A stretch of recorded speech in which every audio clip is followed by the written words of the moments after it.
श्री गुरु चरण सरोज रज निज मन मुकुर सुधार भरनौ रघुवर बिमल जसु जो दायक फल चार। बुद्धिहीन तनु जानिके सुमिरौ पवन कुमार। बल बुद्धि विद्या देहु मोहि हरहु कलेश विकार। सियापति रामचंद्र की जय, उमापति महादेव की जय, पवन सुत हनुमान की जय। हेलो दोस्तों, मैं लाल बाबू और आप देख रहे हैं मेरा यूट्यूब चैनल लाल बाबू भक्ति ज्ञान। दोस्तों, पिछले वीडियो में हमने देखा कि श्री रामचंद्र जी बाली का वध कर दिए हैं और सुग्रीव को राजा बना दिए। अब हम इस पठन पाठन करेंगे किष्किंधा कांड दोहा नंबर 11 से आगे। तो आइए पढ़ते हैं श्री रामचरितमानस किष्किंधा कांड दोहा नंबर 11। लक्ष्मण तुरत बुलाए पुरजन विप्र समाज, राजु दीन सुग्रीव कह अंगद कह जुराज। लक्ष्मण जी ने तुरंत ही सब नगर निवासियों को और ब्राह्मणों के समाज को बुला लिया और उनके सामने सुग्रीव को राज्य और अंगद को जुराज पद दिया। उमा राम समहित जग माही, गुरु पितु मात बंधु प्रभु नाही। सुर नर मुनि सब कय हरिति, स्वार्थ लागी करहि सब प्रीति। हे पार्वती, जगत में श्री राम जी के समान हित करने वाला गुरु, पिता, माता, बंधु और स्वामी कोई नहीं है। देवता, मनुष्य और मुनि सबकी यह रीति है कि स्वार्थ के लिए ही सब प्रीत करते हैं। बाली त्रास व्याकुल दिन राति, तन बहु व्रण चिंता जर छाती। सोई सुग्रीव किन्ह कपिराऊ, अति कृपाल रघुवीर सुभाऊ। जो सुग्रीव दिन रात बाली के भय से व्याकुल रहता था, जिसके शरीर में बहुत से घाव हो गए थे और जिसकी छाती चिंता के मारे जला करती थी, उसी सुग्रीव को उन्होंने वानरों का राजा बना दिया। श्री रामचंद्र जी का स्वभाव अत्यंत ही कृपालु है। जानत हूँ अस प्रभु परिहरहि, काहे न विपत्ति जल नर परहि। पुनि सुग्रीव लीनी बोलाई, बहु प्रकार नृपनीति सिखाई। जो लोग जानते हुए भी ऐसे प्रभु को त्याग देते हैं, वे क्यों न विपत्ति के जाल में फंसे। फिर श्री रामचंद्र जी ने सुग्रीव को बुला लिया और बहुत प्रकार से उन्हें राजनीति की शिक्षा दी। कह प्रभु सुनु सुग्रीव हरीसा, पुर न जाऊं 10 चारि बरिसा।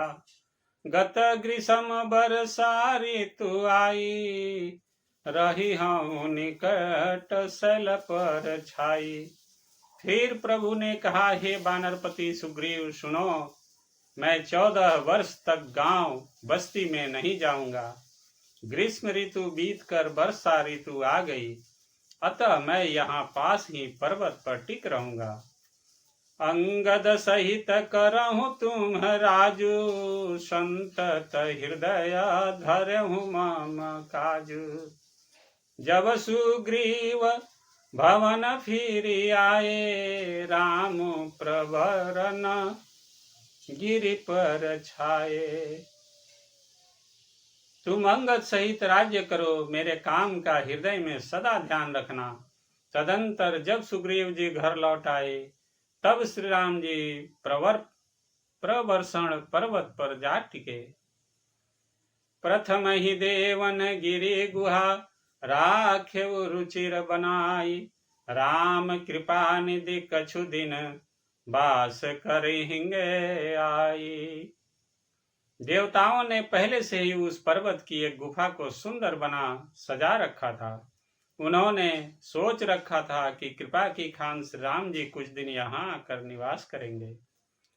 सुंदर बन कुसुमित अति शोभा, गुंजत मधुप निकर मधुलोभा। कंदमूल फल पत्र सुहाए, भये बहुत जब ते प्रभु आए। सुंदर वन फूला हुआ अत्यंत सुशोभित है। मधु के लोभ से भौरों के समूह गुंजार कर रहे हैं। जब से प्रभु आए तब से वन में सुंदर कंदमूल फल और पत्तों की बहुतायत हो गई। देखी मनोहर शैल अनुपा, रहत जनुज सहित सुर भूपा। मधुकर खग मृग तनु धरि देवा, करही सिद्धि मुनि प्रभु कै सेवा। मनोहर और अनुपम पर्वत को देखकर देवताओं के सम्राट श्री राम जी छोटे भाई सहित वहां रह गए। देवता, सिद्ध और मुनि भौरों, पक्षियों और पशुओं के शरीर धारण करके प्रभु की सेवा करने लगे। मंगल रूप भयउ बन तब ते, किन्ह निवास रमापति जब ते। फटिक शिला अति शुभ्र सुहाई, सुख आसीन तहाँ दो भाई। जब से रमापति श्री राम जी ने वहां निवास किया तब से वन मंगल स्वरूप हो गया। सुंदर स्फटिक मणि की एक अत्यंत उज्जवल शिला है, उस पर दोनों भाई सुखपूर्वक विराजमान हैं। कहत अनुज सन कथा अनेका, भगति बिरति नृप नीति विवेका। बरखा काल मेघ नभ छाये, गरजत लागत परम सुहाये। श्री राम जी छोटे भाई लक्ष्मण से भक्ति, वैराग्य, राजनीति और ज्ञान की अनेकों कथाएं कहते हैं। वर्षा काल में आकाश में छाए हुए बादल गरजते हुए बहुत ही सुहावने लगते हैं। लक्ष्मण देखी मोरगन, नाचत बारिद पेखी। गृही बिरति रत हरख सजस, विष्णु भगत कहूँ देखी। श्री राम जी कहने लगे, हे लक्ष्मण देखो, मोरों के झुंड बादलों को देखकर नाच रहे हैं। जैसे वैराग्य में अनुरक्त गृहस्थ किसी विष्णु भक्त को देखकर हर्षित होते हैं। घन घमंड नभ गरजत घोरा, प्रियाहीन डरपत मन मोरा। दामिनी दमक रहन घन माही, खल कै प्रीति जथा थीर नाही। आकाश में बादल घुमड़ घुमड़ कर घोर गर्जना कर रहे हैं। प्रिया सीता जी के बिना मेरा मन डर रहा है। बिजली की चमक बादलों में ठहरती नहीं, जैसे दुष्ट की प्रीति स्थिर नहीं रहती। बरसहि जलद भूमि नियराए, जथा नवहि बुध विद्या पाए। बूंद अघात सहहि गिरि कैसे, खल के बचन संत सह जैसे। बादल पृथ्वी के समीप आकर नीचे उतरकर बरस रहे हैं, जैसे विद्या पाकर विद्वान नम्र हो जाते हैं। बूंदों की चोट पर्वत कैसे सहते हैं, जैसे दुष्टों के वचन संत सहते हैं। क्षुद्र नदी भरी चली तोराई, जस थोरे हूँ धन खलई तराई। भूमि परत भा ढाबर पानी, जनु जी वही माया लपटानी। छोटी नदियां भरकर किनारों को तुड़ाती हुई चली, जैसे थोड़े धन से भी दुष्ट इतरा जाते हैं, मर्यादा का त्याग कर देते हैं।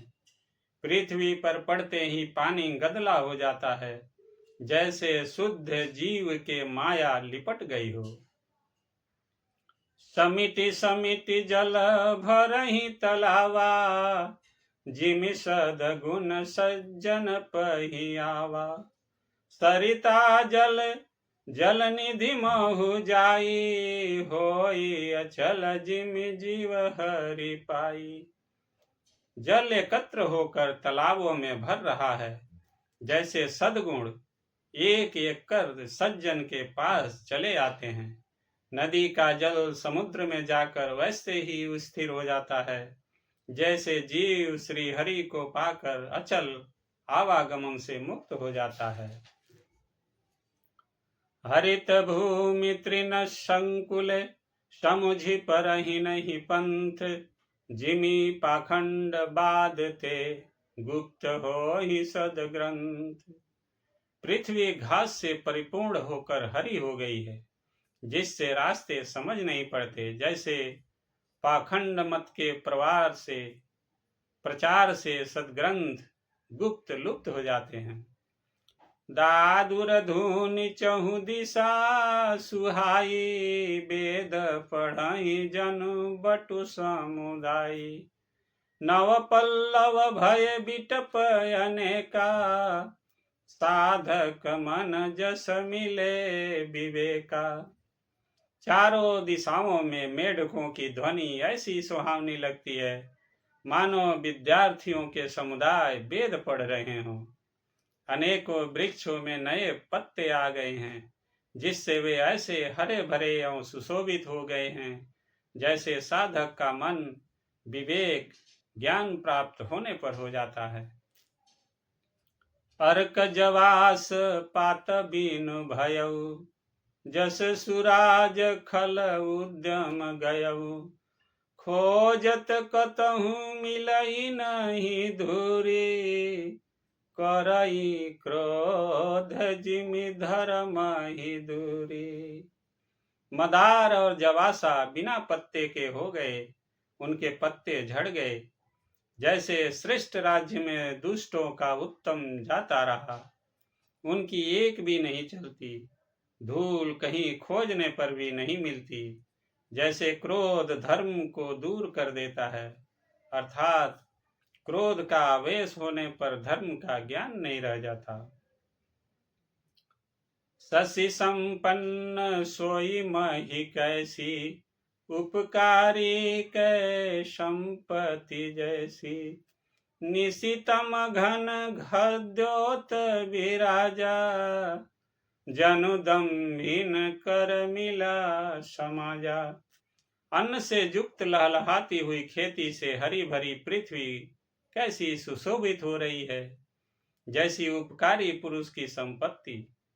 रात के घने अंधकार में जुगनी शोभा पा रहे हैं, मानो दंभियों का समाज आज उठा हो।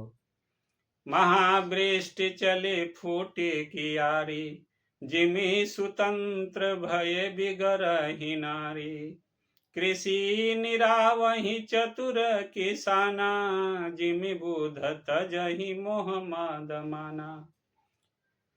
भारी वर्षा से खेतों की क्यारियां फूट चली है, जैसे स्वतंत्र होने से स्त्रियां बिगड़ जाती हैं। चतुर किसान खेतों को निरा रहे हैं, उनमें से घास आदि को निकाल कर फेंक रहे हैं। जैसे विद्वान लोग मोह मद और मान का त्याग कर देते हैं। देखियत चक्र बाक खगनाही, कलही पाई जिमि धर्म पराही। ऊसर बरसई तृण नहीं जामा, जिमि हरि जन ही उपजन कामा। चक्रवाक पक्षी दिखाई नहीं दे रहे हैं, जैसे कलयुग को पाकर धर्म भाग जाते हैं।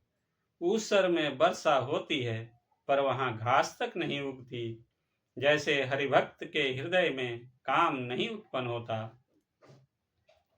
विविध जंतु संकुल मही भ्राजा, प्रजा बाढ़ जिमि पाई सुराजा। जहाँ तह रहे पथिक थकी नाना, जिमि इंद्रिय गण उपजे ज्ञाना। पृथ्वी अनेक तरह के जीवों से भरी हुई उसी तरह शोभायमान है, जैसे सुराज्य पाकर प्रजा की वृद्धि होती है। जहाँ तहाँ अनेक पथिक थक कर ठहरे हुए हैं। जैसे ज्ञान उत्पन्न होने पर इंद्रियां शिथिल होकर विषयों की ओर जाना छोड़ देती है।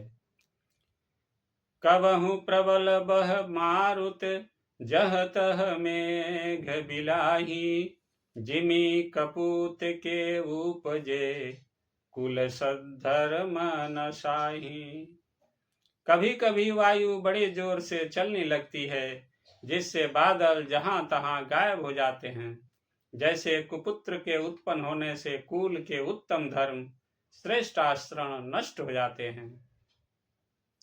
कबहु दिवस महानिबई तब, तम कबहु क प्रगट पतंग, बिनसई उपजई ज्ञान जिमी, पाई कुसंग सुसंग। कभी बादलों के कारण दिन में घोर अंधकार छा जाता है और कभी सूर्य प्रकट हो जाते हैं। जैसे कुसंग पाकर ज्ञान नष्ट हो जाता है और सुसंग पाकर उत्पन्न हो जाता है। बरखा विगत शरद ऋतु आई, लक्ष्मण देख परम सुहाई, फूले कास सकल मही छाई, जनु बरखा कृत प्रगट बुढ़ाई। हे लक्ष्मण, देखो वर्षा बीत गई और परम सुंदर शरत ऋतु आ गई। फूले हुए कास से सारी पृथ्वी छा गई, मानो वर्षा ऋतु ने कास रूपी सफेद बालों के रूप में अपना बुढ़ापा प्रकट किया है। उदित अगस्ती पंथ जल सोखा, जिमिलो भही सोखई संतोखा, सरिता सर निर्मल जल सोहा, संत हृदय जस गत मद मोहा। अगस्त के तारे उदय होकर मार्ग के जल को सोख लिया, जैसे संतोष लोभ को सोख लेता है। नदियों और तालाबों का निर्मल जल ऐसी शोभा पा रहा है, जैसे मद और मोह से रहित संतों का हृदय। रस रस सुख सरित सर पानी, ममता त्याग करहि जिमि ज्ञानी, जानी शरद ऋतु खंजन आए, पाई समय जिमि सुकृत सुहाए। नदी और तालाबों का जल धीरे धीरे सूख रहा है, जैसे ज्ञानी विवेकी पुरुष ममता का त्याग करते हैं। शरद ऋतु जानकर खंजन पक्षी आ गए, जैसे समय पाकर सुंदर सुकृत आ जाते हैं, पुण्य प्रकट हो जाते हैं।